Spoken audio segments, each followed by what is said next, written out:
முதல்ல நஷ்ட ஈட்டை கொடுங்க, அப்புறமா பேச்சுவார்த்தையை பத்தி யோசிக்கலாம். இதுதான் இப்போ உலக அரசியல்ல பயங்கரமா ட்ரெண்ட் ஆகிட்டு இருக்கிற ஒரு ஸ்டேட்மெண்ட். அமெரிக்கா அதிபர் டொனால்ட் ட்ரம்ப் ஈரான் கூட ஒரு டீல் பேசி சமாதானமாக போகலாம்னு ஒரு பக்கம் காய் நகர்த்திக்கிட்டு இருக்காரு. ஆனா ஈரான் தரப்புல இருந்து வந்திருக்க பதில் மொத்த உலகத்தையுமே அதிர வச்சிருக்குன்னு தான் சொல்லணும். சாதாரணமா கண்ணுக்கு கண் அப்படின்னு சொல்றத கேள்விப்பட்டிருப்பீங்க. ஆனா ஈரான் இப்போ கண்ணுக்கு கண் கிடையாது, தலைக்கு கண் தான் அப்படின்னு புதுசா ஒரு எச்சரிக்கையை தந்திருக்காங்க. அது மட்டும் இல்லாம நீங்க பண்ணின தப்புக்கெல்லாம் முதல்ல காசை தூக்கி வைங்க அப்படின்னு ஈரானோட உயர்மட்ட தலைவரோட ஆலோசகரே ஓப்பனா பேசியிருக்காரு. அமெரிக்காவுக்கும் ஈரானுக்கும் இடையில இப்போ என்னதான் நடக்குது? ட்ரம்ப் போட நினைச்ச அந்த பிளான் ஏன் சொதப்புது? இதுக்கெல்லாம் பின்னால இருக்கிற அந்த ஒரு நபர் யாரு? இதை பத்தி தான் இந்த வீடியோல நாம ரொம்ப தெளிவா பார்க்க போறோம். இந்த ஒட்டுமொத்த பிரச்சனைக்கும் தொடக்க புள்ளியா இருக்கிறது ஈரானிய உச்ச தலைவர் மொஜ்தபா கமேனியோட மூத்த ராணுவ ஆலோசகர் மொஹ்சன் ரெசாயி கொடுத்த அந்த பேட்டி தான். திங்கள்கிழமை அன்னைக்கு தொலைக்காட்சியில நேரடியா தோன்றி பேசின அவர் அமெரிக்காவுக்கு ஒரு பெரிய பட்டியலையே வாசிச்சிருக்காரு. எங்களுக்கு ஏற்பட்ட எல்லா இழப்புகளுக்கும் உரிய நஷ்ட ஈடு வேணும், எங்க மேல போட்டிருக்கிற எல்லா பொருளாதார தடைகளையும் நீக்கணும், அப்புறம் அமெரிக்கா எங்க நாட்டு விஷயத்துல தலையிடாதுங்கிறதுக்கு சர்வதேச ரீதியா சட்டபூர்வமான கேரண்டி வேணும். இதுதான் அவரோட லிஸ்ட். இந்த 3 விஷயமும் நடக்காத வரைக்கும் ஈரான் பக்கம் இருந்து போர் ஓயாதுன்னு ரொம்ப கண்டிப்பா சொல்லிட்டாரு. இங்க தான் ஒரு முக்கியமான விஷயத்தை நாம கவனிக்கணும். ட்ரம்ப் பதவிக்கு வந்தாலே எதையும் பிசினஸ் ரீதியா தான் அணுகுவாருன்னு ஒரு பேச்சு இருக்கு. ஆனா ஈரானோ அவரை விட ஒரு படி மேல போய் பிசினஸ் பேசணும்னா முதல்ல செட்டில்மெண்ட் பண்ணுங்க அப்படின்னு நிபந்தனை போடுறது அமெரிக்காவுக்கு பெரிய தலைவலியா மாறியிருக்கு. இந்த இடத்துல மொஹ்சன் ரெசாய் இன்னொரு அதிர்ச்சியான குற்றச்சாட்டையும் முன் வச்சிருக்காரு. அதாவது ஒரு வாரத்துக்கு முன்னாடியே அமெரிக்கா இந்த மோதலை நிறுத்த தயாரா இருந்தாங்களாம். ஆனா இஸ்ரேல் பிரதமர் பெஞ்சமின் நேதன்யாகு கொடுத்த அழுத்தம் காரணமா தான் சண்டை இன்னும் இழுத்துக்கிட்டே போகுதுன்னு அவர் பகிரங்கமா சொல்லியிருக்காரு. இதுல எந்த அளவுக்கு உண்மை இருக்குன்னு உறுதியா தெரியலனாலும் மத்திய கிழக்கு நாடுகள்ல நிலவர பதற்றத்துக்கு இதுவும் ஒரு முக்கிய காரணமா பார்க்கப்படுது. இதனாலதான் இந்த முறை தங்களோட பதிலடி ரொம்ப கடுமையா இருக்கும்னு ஈரான் எச்சரிக்குது. கண்ணுக்கு கண் அப்படிங்கிற பழைய பாணியை விட்டுட்டு தலைக்கு கண் அப்படிங்கிற புதிய பாணியை எடுப்போம்னு ரெசாய் சொன்னது இஸ்ரேல் மற்றும் அமெரிக்க படைகளுக்கு விடப்பட்ட நேரடி மிரட்டலாவே பார்க்கப்படுது. எதிரி படைகள் வளைகுடா பிராந்தியத்தை விட்டு உடனே வெளியேறணும்னு அவர் சொல்லியிருக்கிறது அந்த பகுதியில் இருக்கிற அமெரிக்க கப்பல் படைகளுக்கும் தளங்களுக்கும் விடுக்கப்பட்ட எச்சரிக்கை தான். சரி, இப்போ ஒரு நிமிஷம் யோசிச்சு பாருங்க. ஈரான் கேட்கிற இந்த நஷ்ட ஈடு அப்படிங்கிறது நியாயமானதா இல்ல இது வெறும் மிரட்டல் தானா? உங்களோட கருத்து என்னங்கிறத கமெண்ட்ல சொல்லுங்க. இப்போ இந்த விஷயத்தோட அடுத்த கட்டத்துக்கு போவோம். ட்ரம்ப் என்ன சொல்றாருன்னா, தன்னோட நெருங்கிய நண்பர்களான ஸ்டீவ் விட்காஃப் மற்றும் ஜாரட் குஷ்னர் மூலமா ஒரு ஈரானிய தலைவர் கூட பேச்சுவார்த்தை நடத்தியிருக்காராம். ஆனா ஈரான் தரப்பு இதை இதுவரைக்கும் உறுதிப்படுத்தவே இல்லை. ட்ரம்ப் ஒரு பக்கம் பேச்சுவார்த்தை நடக்குதுன்னு சொல்லிக்கிட்டு இருக்க, ஈரான் ராணுவம் இன்னொரு பக்கம் நாங்க இன்னும் அதிக வலிமையோட எங்களோட நடவடிக்கைகளை தொடருவோம்னு சொல்லிக்கிட்டு இருக்காங்க. இது ஒரு பெரிய முரண்பாடா தெரியுது இல்லையா? இதை புரிஞ்சுக்கிறோம்னா நாம கொஞ்சம் பின்னாடி போய் அமெரிக்காவுக்கும் ஈரானுக்கும் இருக்கிற அந்த பழைய பகையை சுருக்கமா பார்த்துட்டு வரணும். அப்பதான் ஏன் ஈரான் இவ்வளவு பிடிவாதமா இருக்குன்னு நமக்கு புரியும். உண்மையிலேயே அமெரிக்காவுக்கும் ஈரானுக்கும் இடையிலான மோதல் இன்னைக்கு நேத்து ஆரம்பிச்சதில்லை. 1979 நடந்த ஈரானிய புரட்சியிலிருந்தே இந்த பகை தொடருது. ஆனா இப்போ இருக்கிற பிரச்சனைக்கு மெயின் காரணமே 2015 போடப்பட்ட அந்த அணுசக்தி ஒப்பந்தம் தான். அப்போ அமெரிக்க அதிபராக இருந்த ஒபாமா ஈரான் கூட ஒரு ஒப்பந்தம் போட்டாரு. அதுபடி ஈரான் அவங்களோட அணுசக்தி திட்டங்களை குறைச்சிக்கணும், பதிலுக்கு அமெரிக்கா அவங்க மேல இருக்கிற பொருளாதார தடைகளை நீக்கணும். இது நல்லா தான் போய்கிட்டு இருந்தது. ஆனா 2018 ட்ரம்ப் அதிபராக வந்தப்போ இந்த ஒப்பந்தம் சரியில்லைன்னு சொல்லி அதுல இருந்து ஒரு தலைப்பட்சமா வெளியேறினாரு. அது மட்டும் இல்லாம ஈரான் மேல இதுவரைக்கும் இல்லாத அளவுக்கு மிக கடுமையான பொருளாதார தடைகளை மேக்சிமம் பிரஷர் அப்படின்னு விதிச்சாரு. ஈரானோட எண்ணெய் ஏற்றுமதியை மொத்தமா முடக்கினாரு. இதுதான் ஈரானோட கோபத்துக்கு அசல் காரணம்.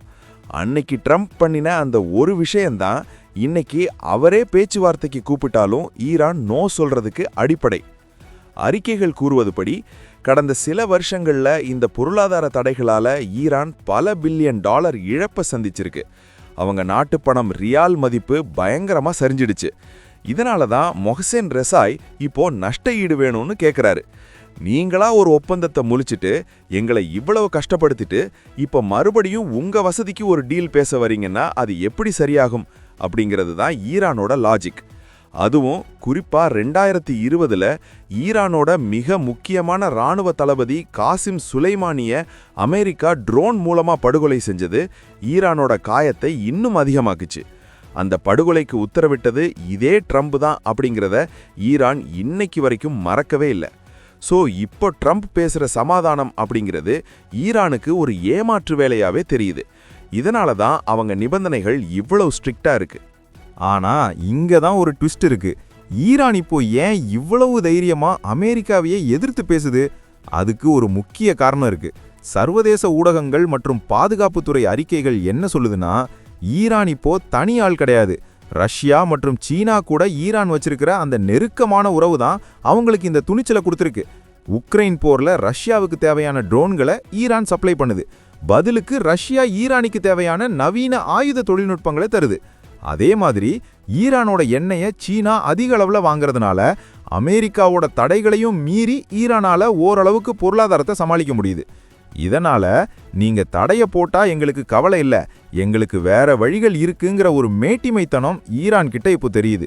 இதனால தான் ட்ரம்ப் வரதுக்கு முன்னாடியே ஒரு எச்சரிக்கை மணியை ஈரான் அடிச்சிடுச்சு. சரி, இப்போ ட்ரம்ப் ஏன் திடீர்னு ஈரான் கூட பேச்சுவார்த்தை நடத்த ஆர்வம் காட்டுறாரு? இதுக்கு 2 காரணங்கள் இருக்கலாம்னு அரசியல் நோக்கர்கள் சொல்றாங்க. ஒன்னு, மத்திய கிழக்கு பகுதியில் நிலவர போற முடிவுக்கு கொண்டு வந்து தான் ஒரு பீஸ் மேக்கர், அதாவது சமாதான தூதுவர்னு பேர் வாங்க ட்ரம்ப் நினைக்கிறாரு. 2வது, அமெரிக்காவோட பொருளாதாரம். மத்திய கிழக்குல போர் நீடிச்சா கச்சா எண்ணெய் விலை உயரும், அது அமெரிக்காவோட உள்நாட்டு பொருளாதாரத்தை பாதிக்கும். இதனால தான் ட்ரம்ப் தன்னோட பழைய மேக்சிமம் பிரஷர் பாணியை விட்டுட்டு கொஞ்சம் இறங்கி வந்து டீல் பேச பார்க்குறாரு. ஆனா ஈரான் போட்டிருக்கிற அந்த நஷ்ட ஈடு முட்டுக்கட்டை ட்ரம்ப்போட இமேஜுக்கு ஒரு பெரிய சவாலா அமைஞ்சிருக்கு. உலகத்தோட சூப்பர் பவர்னு சொல்லிக்கிற அமெரிக்கா ஈரானுக்கு போய் நஷ்ட ஈடு கொடுக்குமா? அப்படி கொடுத்தா அது ட்ரம்ப்போட கொள்கைக்கு பின்னடைவா அமையாதா? இதுதான் இப்போ இருக்கிற மிகப்பெரிய $1 மில்லியன் கேள்வி. இதன் பின்னணியை பார்த்தோம்னா, இந்த மோதல் வெறும் அமெரிக்கா ஈரான் பிரச்சனை மட்டும் கிடையாது. இதுல இஸ்ரேலோட பங்கு ரொம்ப முக்கியமானது. இஸ்ரேலை சுத்தி இருக்கிற ஹிஸ்புல்லா, ஹமாஸ் போன்ற அமைப்புகளுக்கு பின்னால ஈரான் இருக்குங்கிறது எல்லாருக்கும் தெரிஞ்ச விஷயம். அதனால ஈரானை ஒடுக்கணுங்கிறதுல இஸ்ரேல் பிரதமர் நெத்தன்யாகு ரொம்ப தெளிவா இருக்காரு.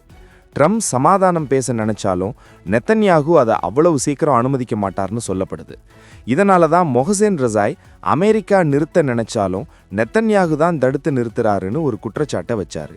ஒருவேளை ட்ரம்ப் பேச்சுவார்த்தையில இறங்கினா அது இஸ்ரேலுக்கும் அமெரிக்காவுக்கும் இடையில ஒரு விரிசலை உண்டாக்குமா, இல்ல இஸ்ரேலை சரி கட்டிட்டு ட்ரம்ப்பால ஈரானை கட்டுப்படுத்த முடியுமா? இந்த சிக்கலான அரசியல் சதுரங்கத்துல அடுத்த நகர்வு என்னங்கிறது தான் இப்போதைய எதிர்பார்ப்பு. பொதுவான பின்னணி என்ன சொல்லுதுன்னா, வளைகுடா பிராந்தியத்துல அமெரிக்காவோட ஆதிக்கம் குறையணுங்கிறது தான் ஈரானோட நீண்டகால லட்சியம். அங்கே இருக்கிற ஒவ்வொரு அமெரிக்க தளத்தையும் ஈரான் ஒரு அச்சுறுத்தலாவே பார்க்குது. எதிரி படைகள் வளைகுடாவை விட்டு வெளியேறணும்னு ரெசாய் சொன்னது வெறும் வார்த்தை கிடையாது, அது ஈரானோட ஒரு ஸ்ட்ராட்டஜி. வளைகுடாவில இருந்து அமெரிக்கா வெளியேறினா அந்த பகுதியில் ஈரான் தான் ராஜாவா இருக்கும். சவுதி அரேபியா மாதிரியான நாடுகள் கூட இப்போ ஈரான் கூட சமாதானமா போக தொடங்கிட்டாங்க. இது அமெரிக்காவுக்கு பிடிக்காத ஒரு விஷயம். ஒருவேளை ஈரான் கேட்கிற மாதிரி எல்லா நிபந்தனைகளையும் ட்ரம்ப் ஏத்துக்கிட்டா அது அமெரிக்காவோட சர்வதேச செல்வாக்க மொத்தமா குறைச்சிடும். அதே சமயம் பேச்சுவார்த்தை தோல்வி அடைஞ்சு ஒருவேளை நேரடி போர் மூண்டா அது உலக பொருளாதாரத்தையே புரட்டி போட்டுடும். இப்போ ஈரானோட ஆயுத பலத்தை பத்தி கொஞ்சம் பார்ப்போம். சில ஊடகங்கள் தெரிவிப்பதுபடி ஈரான் கிட்ட இப்போ உலகமே மிரளக்கூடிய அளவுக்கு ஏவுகணை தொழில்நுட்பங்கள் இருக்கு. குறிப்பா அவங்களோட ஃபத்தாஹ் மாதிரியான ஹைப்பர்சோனிக் ஏவுகணைகளை எந்த ஏவுகணை தடுப்பு அமைப்பாலையும் தடுக்க முடியாதுன்னு சொல்றாங்க. அது மட்டும் இல்லாம ஆயிரக்கணக்கான தற்கொலை படை ட்ரோன்கள் அவங்க கிட்ட இருக்கு. தலைக்கு கண்ணு அவங்க சொல்றதுக்கு காரணமே இஸ்ரேலோட முக்கியமான நகரங்கள்ல இருக்கிற இராணுவ தலைமையகங்களை நாங்க குறிவைப்போம்னு சொல்றதுதான். இதனால தான் இஸ்ரேலும் அமெரிக்காவும் ஈரானை ஒரு சாதாரண எதிரியா நினைக்காம ரொம்ப கவனமா கையாள்றாங்க. ஈரான் இப்போ ஒரு நியூக்ளியர் த்ரெஷோல்ட் ஸ்டேட், அதாவது அணு ஆயுதம் தயாரிக்கிறதுக்கு ஒரு படி தூரத்துல இருக்கிற நாடா மாறிடுச்சுன்னு சர்வதேச அணுசக்தி முகமை கூட எச்சரிக்கை செஞ்சிருக்காங்க. இப்போ ட்ரம்ப் தரப்பிலிருந்து என்ன நடக்குதுன்னு பாப்போம்.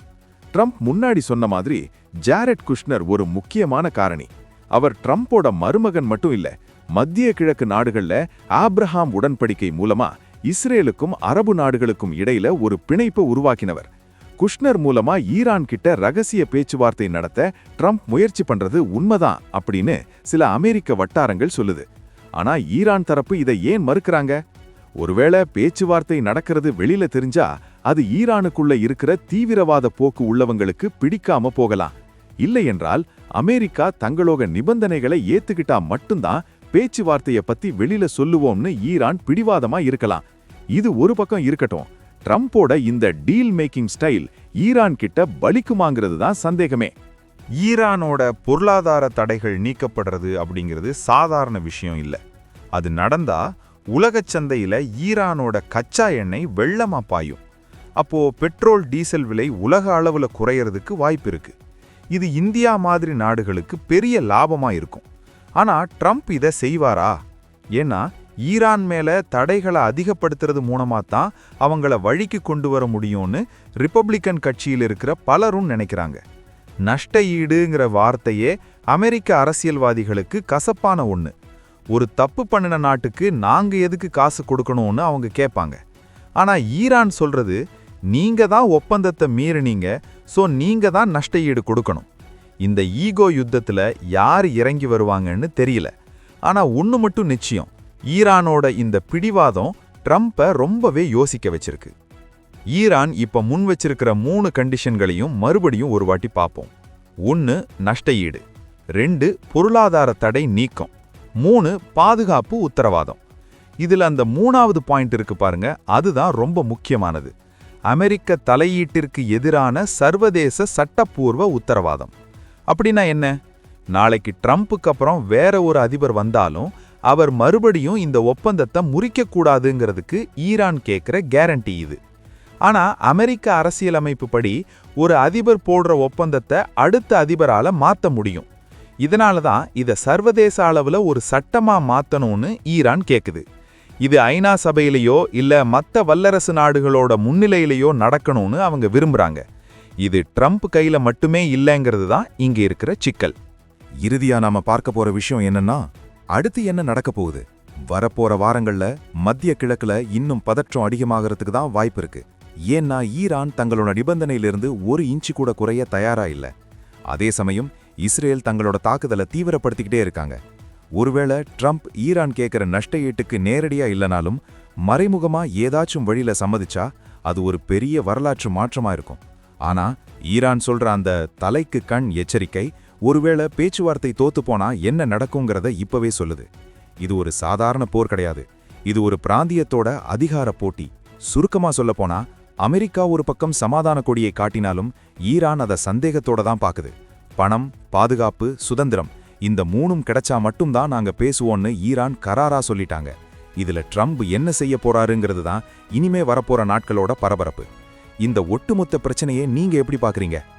அமெரிக்கா இறங்கி வந்து ஈரானோட நிபந்தனைகளை ஏத்துக்கணுமா, இல்ல ஈரான் தன்னோட பிடிவாதத்தை குறைச்சிக்கணுமா? உங்களோட கருத்துக்களை தாராளமா கமெண்ட்ல பகிருங்க. இது போன்ற முக்கியமான உலக அரசியல் செய்திகளை தெரிஞ்சுக்க எங்களோட இணைந்திருங்க. அடுத்த ஒரு சுவாரஸ்யமான செய்தியோட உங்களை சந்திக்கிறேன். நன்றி, வணக்கம்.